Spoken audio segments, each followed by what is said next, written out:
I'll go back to my question and I'll let you rephrase. Just for the You fun get of it. you get a different answer now. Yeah, I'm checking if whether you know what you said, you see. The question I asked Joel is, what are your views on things like basic conditions of employment in formal work?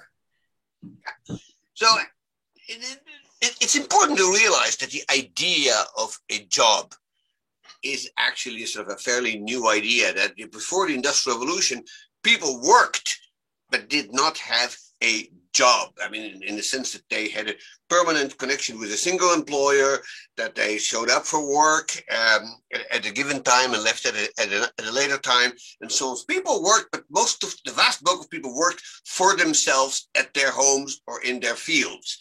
And that changed during the Industrial Revolution, which is why we called it the factory system, so to speak. And, it's had advantages and disadvantages, but I would say it deprived people of sort of a fundamental freedom of choosing where they work and when they work. Now, if you work, you can choose the times and the spaces which you work. It gives you a certain freedom that you don't have if you work for a factory. I think economists have always realized that. We are, thanks to modern technology, some large segment of the labor force, and I hope a growing segment, is going to return to something akin to what we had before the Industrial Revolution, except without, of course, the poverty and the insecurity of those times. And I think that's a very positive development. People always whine about modern technology and what it's doing to us. It's capable of giving us the kind of freedom humans have sort of lost as a result of the Industrial Revolution. That, I think, is an extremely positive development. Now, I hasten to add, if I may, just one more sentence, that is probably not going to apply to everybody. It is at the moment applying to a segment of the population that have access to Wi-Fi and to broadband and that can work from home, whereas other people still have to work in person. But I actually think we're moving in a direction which technology will be able to extend this to increasing segments of the labor force. There will always be people who will be outside that system. If you are, a chef in a restaurant or a proctologist, it will be hard to work remotely. But for a growing number of people, even people you'd be surprised to hear about, this may become a reality. And I think this is a very positive development. Yes, I think also there are many things that changes because of us working remotely. For example, being able to have the Zoom session with you. All of this has been enabled through the actual pandemic. Chris, I'd like to ask you a question about the psychological health and the need for human connection, whether you think that is really relevant for future of employment, and what are your opinion on this whole soft issue, if I may put it that way? I thank you very much for the question involving me on this. I do think what they're known as soft skills and social training and all that are going to be increasingly important. There is already evidence coming out that if you take people with only basic kind of education, I'm talking about British data actually, that the basic education who are going into jobs in the service sector now because obviously manufacturing and other production industries are not employing hardly any young people anymore. Then those who have better social skills, be it talking on the telephone or meeting customers, having better manners and all that, have both better career progression and get paid more. Now, the reason for that is quite easy to understand. It's because more and more jobs are getting automated, but not the ones that are that involve direct contact with people. I only had an experience this morning, for example. I need to renew my car insurance. I had some questions before I went into a chat on the internet where all the insurance companies, of course, now sell their policies. I asked, are you a bot or a real person? Because they have the bots that give you relevant answers. she, as it turned out later, I realized that it's a young woman. She answered. Lucky you. Yes, she was extremely polite, informative. I ended up buying the insurance, and I gave her. Oh, you bought the insurance. Yes, that's an effective strategy then. And I ended up giving her a 5-star rating. I happened to be before that I got what they call a bot, just automatic answers, and they were so irrelevant. I just said, switch off and move on somewhere else. I think those skills will be important. And I do hope this young woman gets a promotion or a pay rise soon, because she was exceptional in. Well, I think potentially with the platform that you are now talking about her, it might have a big impact on her career. So maybe she's probably dealing with someone else who wants insurance now. Maybe you call again tomorrow. Yes. Listen, I would like to ask you something specific about South Africa.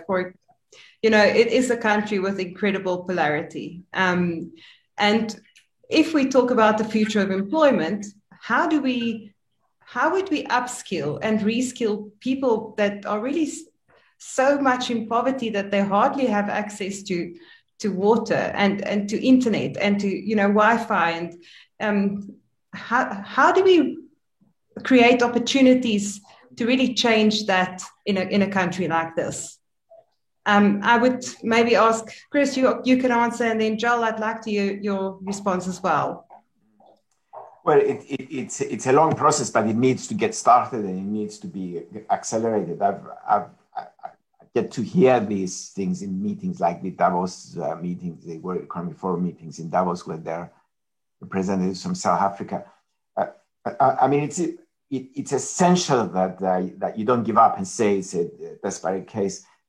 What's rather unusual, I guess, that especially considering the way that we approach education policy in our countries in Western Europe, is that in places like South Africa, you need to improve the infrastructure of actually going to school.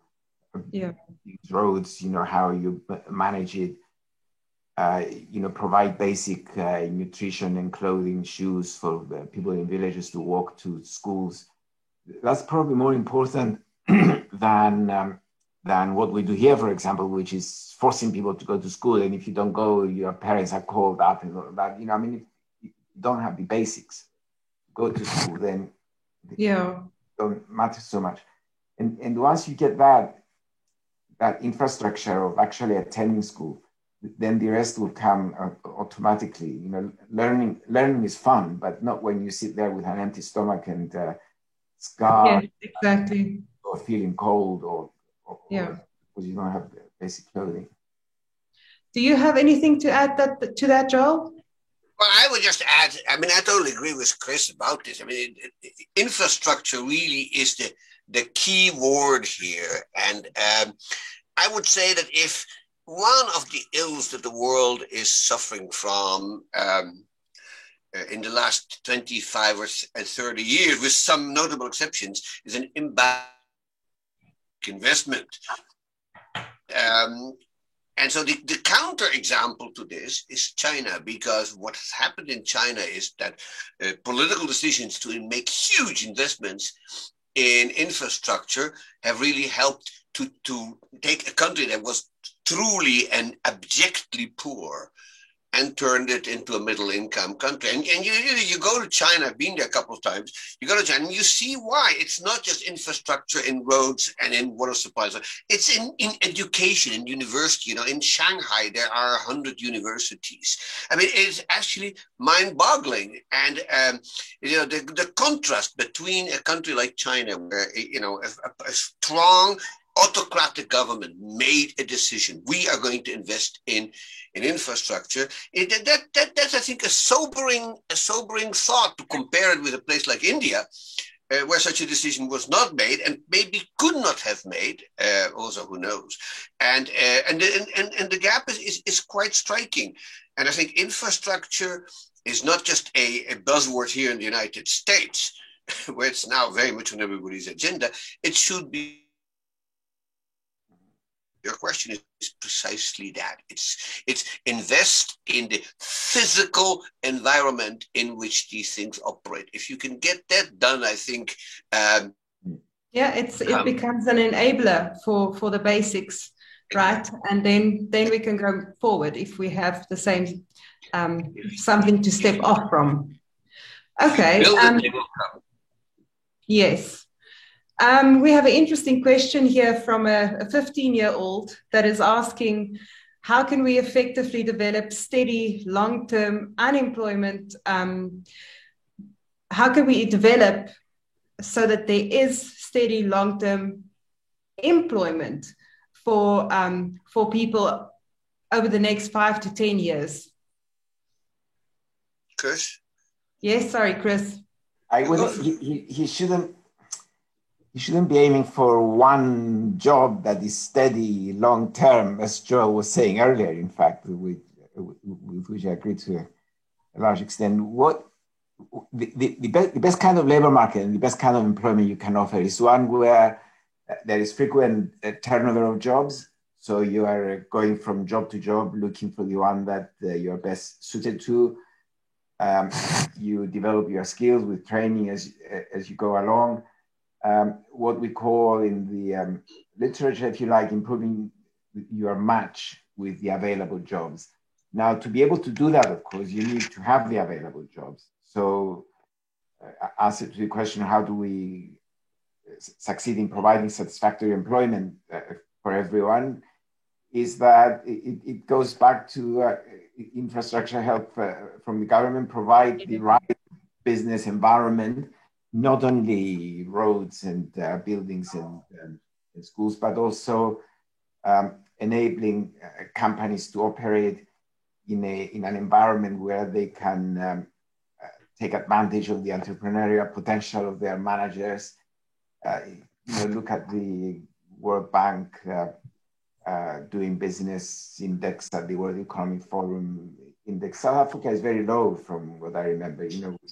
Places you get on top are the Northern Europeans, North Americans, then next group, and of course Singapore, Hong Kong, and places like that. And then below them, the rest of Europe and North Africa comes much later. And then you might ask why. I mean, we know exactly how we should do it, because all you have to do is to look at what those organizations emphasize as conditions that create the right business environment. And once you create the right business environment, you create the right jobs as well. One very, I'm probably spoken too long, but one final thing I should say actually is a mistake that people often make is that when they're talking about jobs and how can we get jobs and all that, and then they start thinking, you have to help labor, you have to give, more money to the workers and one thing and the other. In fact, the best way to help workers is to enable businesses to invest and create jobs. I mean, job is the best way to support a worker, and it's the business that will create job, and it needs investment to do it. Therefore, if you create the right investment environment, then you help the workers more than anything. Sometimes when I say that, they tell me, oh, you're such a neoliberal, it's because you studied in America and Britain for so long and you've changed and you're through. You have access to resources. But it's completely, it's so difficult for at least those who haven't been trained in economics, at least, to understand this concept, that if you want to work, to help the workers, help business create jobs. Thank you very much, Chris. Joel, what is your take on upskilling and reskilling? And do you have any suggestions on that? Well, I have, if I may sound one concern, and that is that for much of the world, this is actually going to be an increasing problem, because the ability to reskill and is very much a function of age, and increasingly difficult to teach, old dogs new tricks. And as the average age of workers increases with the rest of the population, because the average age worldwide is increasing, this will become an increasing problem. And we have to find ways in which we can do this, not just for workers who are in their 20s and are still have fairly nimble minds, but also people, well, probably not my and Chris's age, but certainly people in their 50s who are still going to be in the labor force for 10, 15, 20 years and whose jobs have become obsolete. Now, the problem of the obsolescence of skills has been a problem with, that's always been there with technological change. And the sad thing is that, the system adjusts to the need to reskill the population, but very often it's the next generation that gets educated. And so we have now a world that is very much tech-oriented, heavy use of virtual and communications and ways of expressing oneself and working. And the younger you are, the easier you are. You have lots of stories about grandparents being taught how to use their computer by their 8-year-old grandchild. And it's this age effect that I think is something that we have to pay attention to. That is to say, how do you actually get people in their 50s and 60s to unlearn what they know and learn to use it? I think it's quite feasible. I mean, people have adapted, for instance, quite well to the sudden need to use new skills under the pandemic. Millions and millions of people, many of them in my age cohort, basically said, look, I can no longer go in front of my students and teach, but I know I've been taught how to use communications like that. And so it's possible. But I think this is an issue that we really need to worry about. I mean, and so one of the great fears, for instance, that was around in this country for a while, is what happens when we do self-driving cars? We're going to have 3 million truck drivers, who are going to be unemployed. I actually don't think that's going to happen, but things like that clearly did happen. I mean, think what happens to elevator operators, who hundreds of thousands of people were elevator operators in the 1930s, and then elevators became automated, and we didn't need them anymore. So then we only had music in elevators. Yeah, and so these people had to be retrained, and many of them, I'm sure, were retrained, but the ones on the older side of distribution probably had to retire, and that's throwing away human capital, which I, as an economist, sort of really object to.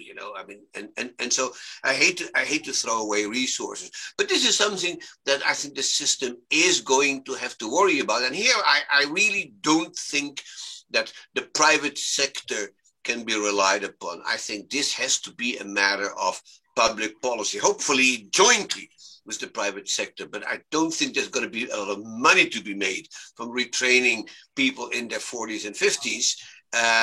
And so this has to be a matter of public policies. But since people in their 40s and 50s vote, it's likely that the system will respond.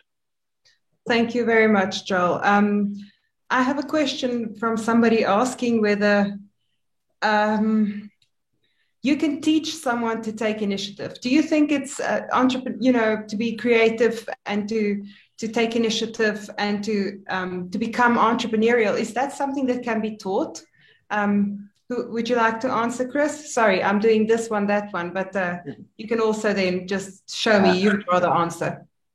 Taking initiatives and entrepreneurial initiatives is absolutely essential if a society is going to go forward, because that's how you discover new techniques, new management techniques, new production techniques, or whether in new businesses, what called a startup. And you may not make the discovery yourself, but if you're entrepreneurial, you can borrow ideas from others, from Silicon Valley or whatever, and apply them in your own country.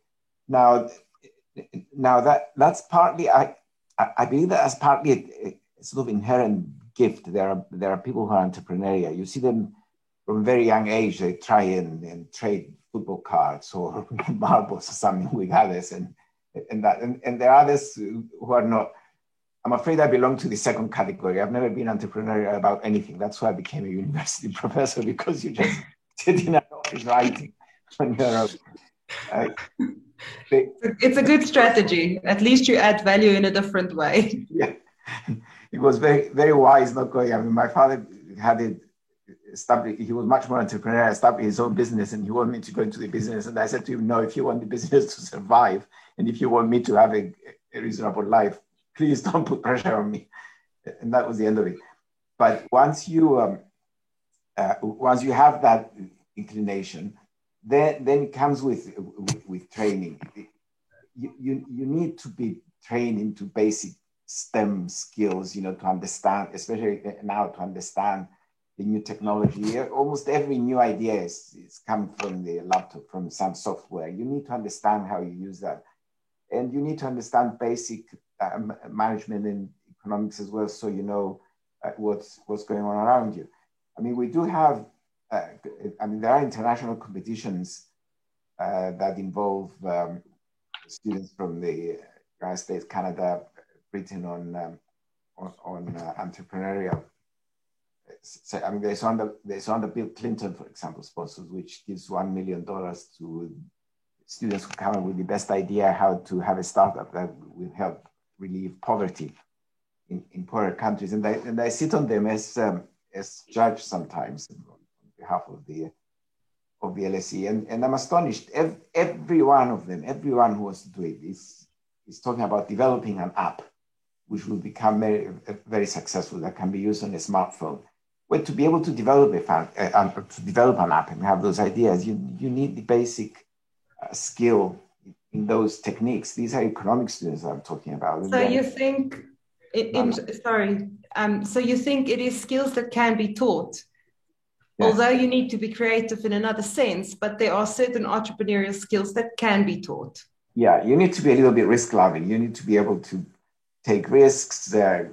Yes, but I think, like you've already said, the pandemic has shown us that all of us can change, even though for some it was easier and we had to learn new things, and for some it might have been harder, but we did it. So definitely we can change. I have another question here about. Sorry, can I throw in one reflection on this, because you asked if entrepreneurial skills can be taught. I think it's a bit like music. For music can be taught to almost everybody up to a certain level. Now, not everybody who can be taught music will become Mozart, right? I mean,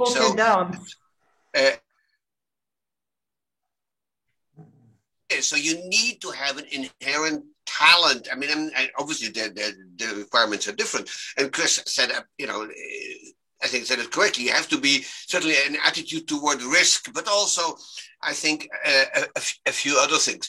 But what is important is the environment in which the entrepreneur functions, and so there are certain environments in which music has flourishes, and so we have to create the economic equivalent of Vienna in the beginning of the 19th century for music, in which people like Beethoven and Schubert can flourish, and we have created that in the United States, despite everything that's wrong with it, and we have these hugely successful entrepreneurs like Mark Zuckerberg and Bill Gates, who have made incredible amounts of money. And I think that is, in fact, necessary to bring this out of people.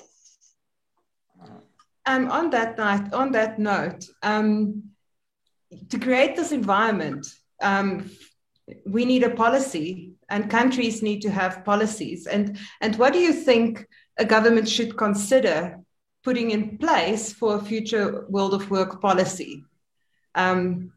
Joel? So may I get on one of my hobby horses here? And that is, I don't think the government can create entrepreneurs. I mean, they can create incentives, tax incentive or whatever. The most important thing is openness. And so you have to let people move between countries and within countries freely, so that they can go to the place where they can be the most successful. And here in the United States, the contribution of people not born in this country, I'm one of them, by the way, but I'm not an entrepreneur. But if you look at what's happening in Silicon Valley, and you're looking at what's happening in the frontiers of engineering, of medicine, of information science, the contribution of immigrants is huge. And we have gone through 4 years of truly benighted policies in this country regarding immigration. And the greatness of the United States and other countries that have been open to immigrants is to attract the best talents worldwide. And once the knowledge is created and the business are created, they spill over worldwide. But the ability to people to move about freely is absolutely critical. And to get in the diverse views. I think that is the point. Absolutely. All of this is now possible. Chris, would you like to add to that? Yes, actually, I do agree entirely with what Joel was saying, but there is more to it. What Joel was saying is creating the kind of environment, through public policy, the environment where talent could flourish, but it needs much more than that. It needs, for example, to have good universities and good collaboration between universities and business. Silicon Valley is the best example. It's got Stanford and Berkeley right next door. Most of those, they're graduates from those universities who succeed in Silicon Valley through collaboration. Industry needs to support universities if they're going to succeed. We've seen this with the vaccines, for example. The AstraZeneca is the University of Oxford, with Medix BioNTech, his small research group in Germany with the Pfizer and so on. Then you need to have what you could call the innovation environment of a country generally. There are various determinants there that tell you what can make sure that R&D is more successful than less. For that, there is reports like the Global Innovation Report, which is an annual publication of about 300 pages. It explains to you, it ranks countries, and so forth. And apart from the United States, which is obviously at the top of this collaboration with top-notch universities, MIT, Stanford, and so on, and an excellent innovation environment where talent could flourish, you do have extremely successful smaller countries. Sweden is extremely successful in that. It's invented many of the apps that were subsequently bought up, and we think that they're American, but in fact they are not. Skype, Spotify, and all that, they're Swedish. Israel is extremely successful in doing that, of the smaller countries. Whereas at the same time, within the same European Union, you get countries of same size, same levels of education that are extremely unsuccessful in achieving that. Take Greece and Portugal, for example, compared with Sweden and Denmark. 4 countries of similar size, they all belong to the same union. They're not. And why is that? And that's because their innovation environment, the one that gives you incentives to go and do it, are not there. Migration is there. And as a result, any successful Portuguese and Greeks who want to work on this just migrate to Northern Europe. You just get on the train and go to Germany or further north. So you do need to have more than just public policy below. You have. If I may add just one footnote to that, you really want to have an environment that encourages people to think outside the box, and that's not as easy as it sounds, because out of 100 people who think outside the box, 99 are going to turn out crackpots, and 1 is going to be the genius who starts a new industry, but you don't know which one. So you got to give everybody a chance to be, eccentric and a little bit weird. And, and this is particularly strong in Israel. Chris said about it, I lived in Israel for many years. And the thing about Israel is not that people think outside the box. There is no box. That's really the best. If there's no box, then no one can be wrong or outside of it. Listen, I would really like to thank you, Joel and Chris. It's been very valuable information and insights that you've shared with us. And thank you also to the audience for submitting their questions. Of course, I have a list here of another 35 questions that I couldn't get through. So please know that there's a huge interest in the future of employment, and in your professional spheres. Keep in mind that we are all interested in how to make a difference and how to take things forward. I would just like to ask the audience also to, before you leave the session or when you leave the session, please click on the main page to go back to the main event, and it will restart shortly. So thank you very much, Chris and Joel, for your time with us. Thank you. Thank you. Thank you very much. And bye-bye.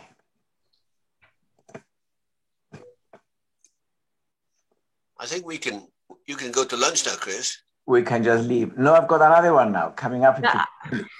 Oh, maybe you can help. Would you like me to take you to lunch? Yes, please. Where are you physically? I'm physically in Pretoria. Okay, well, it'd be a bit of a... It's a long flight. We're not there yet with the technology.